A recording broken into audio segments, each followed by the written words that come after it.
Je vais vous présenter aujourd'hui une artiste, une motion designer qui s'appelle Nidia Dias. J'ai la chance aujourd'hui de l'interviewer et j'ai la chance de plus de travailler avec elle ici à Fluent Studio. Donc je vais vous présenter son travail, on va lui poser quelques questions en anglais, je suis désolé pour les erreurs de prononciation. Elle nous vient du Portugal et donc c'est avec plaisir vraiment que je vais vous présenter son travail et donc je vais lui poser quelques questions. C'est parti.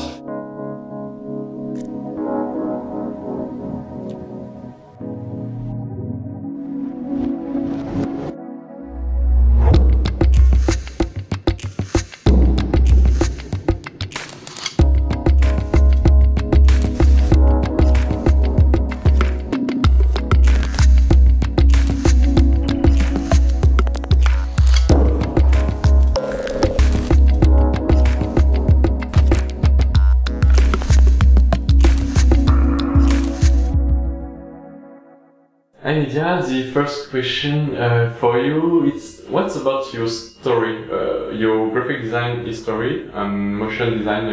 I started, well, I didn't actually start in motion, like in graphic design interest right away. When I was a kid, it wasn't very talked in Portugal design, so I was more like into science and engineer. So I went 1 year to engineer university, but then I realized it's what I wanted, so I changed to a graphic design course. I mean, it was a bit more overall, was graphic design and multimedia, so you learn a bit of everything. And then when I was doing graphic design and illustrations, I was like, oh, I really want to make this move. So that's the next step where I thought like, oh, I need to learn how to make it move. So I was learning a bit by myself, but then I wanted to, after I finished the course in Portugal, to do somewhere else a course. So I searched a lot of places and then I found a school in Sweden called Hyper, and they had a motion design course. So I went there. It was a very short course, but it was enough for me to get confidence in what it was and Singapore and learning more. So from there, part of the course was a 3-month internship and we could go anywhere. So I've sent a lot of emails, and then one of the studios that replied was Mainframe here in London. So I came here, and since then I've just been stuck here now. No, since then I've been evolving always, so I think I've been working for 6, 7 years now, stuff like that. So. Long time, it's good. Okay, thank you very much. And about that, what do you prefer? You prefer to work in a studio or be freelancer? I think both of them have good and bad things. Like no situation is perfect. And I kind of felt like no studio is perfect, you know, because you always have your own way of working either way. So obviously each studio has their own way of working. What I liked about the full time is the stability. You know, you go every day and you can explore more and all of that. But what I like about the freelance is I get to know much more people and work with a lot of variety of projects, like different styles and stuff like that. So it's a bit of a gamble. But freelance at the moment for now is been good, because I've been doing different styles and going to different studios and seeing how they work. And I think that's actually what makes me more curious, is the networking and checking how each studio works. Good. Yeah, exactly. And in your different studio and on your freelance projects, or personal project, what's your process, your creative process? For example, you have a personal project to do, how you begin this project? Usually a personal project, I usually tend to have, let's say, 2 types of personal projects. Either one that is for learning, if I want to learn something, or one where I just want to be purely creative. So usually when I'm learning something, I just focus like, oh, I want to learn how to make realistic materials. So then I just get a lot of reference of things that I want to do, like seamless stuff, and then I just do it, try and learn the software and see videos online. So it's just my side project is like learning, and I try doing stuff with that. The other one, the creative one, usually begins with an idea. So I don't set myself like, oh, I want to do a personal project now, but you know, you're cycling or you're doing something and it just comes to you, or you're seeing a movie and it's like, oh, this looks really good, maybe I can do something like that. So I always kind of start with an idea, and then from there I do like a mood board. And I collect a lot of like reference and stuff like that, and then only then I start doing more of it. And on the process between the mood board and actually creating it, I try to understand what's the best way I can do it. So I'm not always like, oh, I need to do things in Cinema 4D or I need to do in Photoshop. So sometimes it can be a mix of like taking photography and then adding something. So that's pretty much what I tend to do, is just have more of a process at the beginning. But usually in side projects I tend to mainly explore and learn from them more than anything. Cool. And during your internship or during your different job, what's the person you meet inspire you, or what's your mentor in motion design? It's quite like when I was at Mainframe. Most of Mainframe was mainly like Maya, and some people was 3D Studio Max. So there was when I moved that, yeah, some people had After Effects, but then when I moved there was only one Cinema 4D guy. So I learned quite a bit from him. But as well, we were getting freelancers. So I'd always like, oh, you did like that? Oh, that's cool. So I'd like note it down for next time. So I think that was the when I began. But then you realize that happens throughout your life, as your work life. Because every place I've been, there's always someone that knows something that you don't know. And I think that's what I think is good in this industry, and it's like sharing like your knowledge, because I may be better at Photoshop because probably I've worked more on it, but someone probably shows me something in Cinema 4D, I'm like, oh, you can do that, I didn't know. And and since even like working for a long time, I still find myself today watching people doing stuff, and I was like, whoa, how do you do that? And seeing their perspective, and then they'll probably come to me and like, oh, how do you do that? So I think that's how our industry evolves and how people evolve, is by seeing others. More than just like, you can watch tutorials, but it's good like once in a while you just see someone doing something, like something that just makes it much easier or faster, a process that you've done before. And then you just, so for me it's like every person that I met, I've always learned something from them. Very good, yeah, exactly. And what do you do, and who are your inspiration? Okay, that's a tough one. First, because I have terrible memory, so I'm terrible with names. So I'm more like a visual person. So I could show you, but not tell you. And then as well, it changed. Some of them kept the same throughout since I started. When I started getting into design, and a few have changed while I've saw their work or as they evolve. You tend to always have someone like you want to reach to a certain level.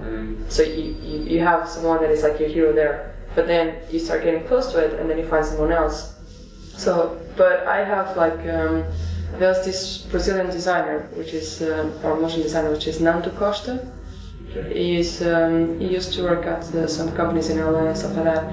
And I still have him as like a kind of a Euro kind of person thing, because he was one of the first one that I saw motion stuff, but were very design led. And I was at uni, and I remember seeing it. I was like, "Oh, this is great!" So I still till now think he's like, I still recall that time when I saw his things. And now currently, everyone is so different that it's really hard for me. Like I've liked some artists like Trusho is like a Spanish typographer, and like I really like his stuff. And there's some studios like, for example, Buck obviously has an amazing style. Giant Ant, like I always love their things, but I mean it's not my style, but I do love that kind of like everyone that does that kind of illustration, and I think he inspires me more than when I see things my style, because it makes me want to be like, oh, I want to do something similar to that. So I could continue with the list, but I don't remember any names. No, but yeah, I think it's like there's like obviously G-Monk and stuff like that. They continue making amazing work and pushing the boundaries. But I'm very like, I just like going on Behance and stuff like that and find people like, oh, this is like a photographer. It's like, oh, love the lighting and all this stuff. So I probably just follow their work and see how they do. So yeah, I'm terrible with that. No, it's alright, and how do you do to be unique? Because you take some skills about people, some stuff you like, and after you try to make that with your style. Yeah, I think it's always hard to be unique in the current situation we are, because it's the same as someone does something and everyone wants to do that kind of style. So I think, and sometimes you may think, oh, I had this awesome idea, but maybe go and check it, and you do a bit of research and someone did it. So it's quite hard to be unique. But I think what I learned is, over the years, that a lot of people look at my work and say, oh, you have a particular style. But I myself, I haven't seen it that way, because I'm just trying things, and then it ends up being that I probably use the same colors more than I should. But people don't, from the outside, see you as you having a unique style. And I think for me it's more you become unique when you do something that you're passionate about. Yeah. So it's more like you're not trying to copy anyone. You get inspiration from nature, stuff like that. And then when you start doing a project, it just usually tends to go a certain way because it's what you like. It's what, you know, I use a lot of blues and stuff like that because I like that color. So it just becomes that thing. And sometimes being unique is good, but sometimes as well you can become to a point that you want to do something else. And then you will find and then you'll find another thing that will become unique that you'll explore. And I think most of the things that happen is you just like something and you're just trying and experimenting, and then you start getting this series of work that make you unique because people see it and it's the first time they've seen that. But I think like nowadays, like you always think it's really hard to be unique. I mean, we'll eventually get some project that is unique and people are gonna love it. But I think thinking that you need to be unique is the wrong approach, because I think eventually you'll get there just by being yourself and doing what you like, I think. Follow your passion. Yeah, exactly. What's your future projects? So what's happened for Nidia? I don't know. I like to be kind of doing a lot of different things, because I think I'm kind of the person that is very easily get bored of stuff. So I need to always keep on changing things, and even like I never finish a TV series because I always get bored. But now I'm working on a side project, which is like a blog website where I want to showcase new artists. Most of them I've been for quite a while in the industry, but not that talked. So I want to like expose those people, which I think is important, because you know when you watch a movie, it's more than just the actress and the director. You know, if he has VFX, if there's a lighting artist, everything is part of what you see at the end. So that's one of the personal projects, and then I have another project that I want to work with a friend of mine for doing some posters. But that I just need to find time where we are together to do a project, and then after that I want to do some 3D stuff. So I think it goes like depends on how my head is turned. You know, like today I'm gonna do some website stuff. Maybe now I'm gonna do so. But yeah, like I said, because I think I get bored so easily, not in the bad sense, but I start doing something and I was like, I want something else, and that sometimes makes me not have finished projects. So a lot of times I need to kind of set my mind to like a deadline or stuff like that. But sometimes I just like the idea that you're just exploring, so you don't have to always have a finished product. It's just like as long as you learn something from it, I think you're already gaining a lot. Cool. Last one question. I think you know that, but what's your advice for a young designer? Well, first of all, I'll say stay humble. I think it's very important, like to not be overconfident. You know, especially if you're starting out, because there's people that have been in the industry for a long time, and they would know like a lot of things. And other than that, it's just do like projects and never stop learning. I think, especially in our industry, because there's always new software, new techniques, and you need to keep on working. And it's just work hard, because eventually you'll get to a point that you can, you know, relax a bit more. But because our industry is so much designers and all that stuff, that for you to stand out, you need to be persistent and you need to work hard. And I think like most of the people that I follow are designers. Most of the times when they get recognized is by personal projects, rather, because it's when you can put your unique view on it.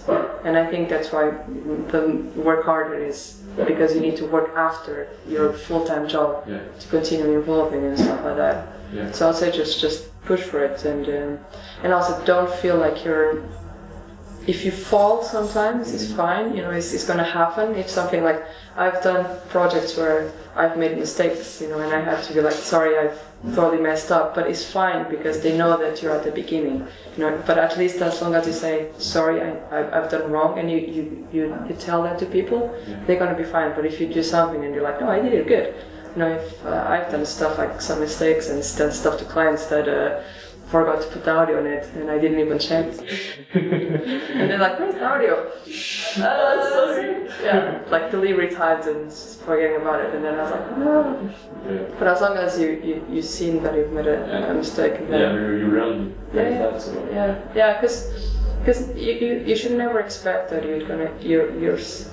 the way that you start is always going to be like this. You know, there's going to be times that you don't even know, am I doing this the right way? Is this what I should be doing? It's going to happen sometimes. Yes, exactly. But you should just like stay strong and go for it. Yeah. Thank you for that. Thank you very much.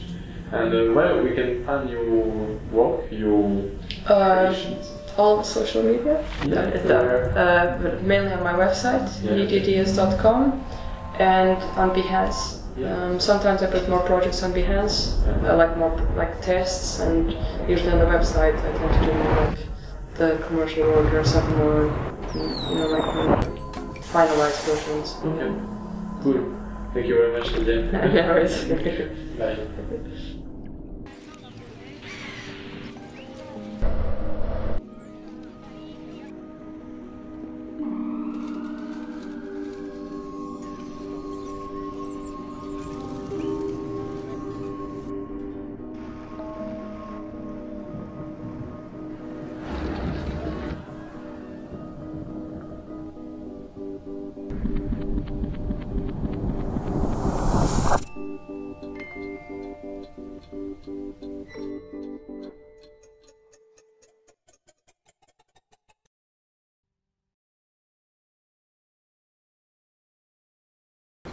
Voilà, j'espère que cette interview avec Nidia Dias vous aura plu, j'espère que vous aurez appris des choses. En tout cas, pour ma part, elle m'inspire énormément, je m'inspire beaucoup de son travail.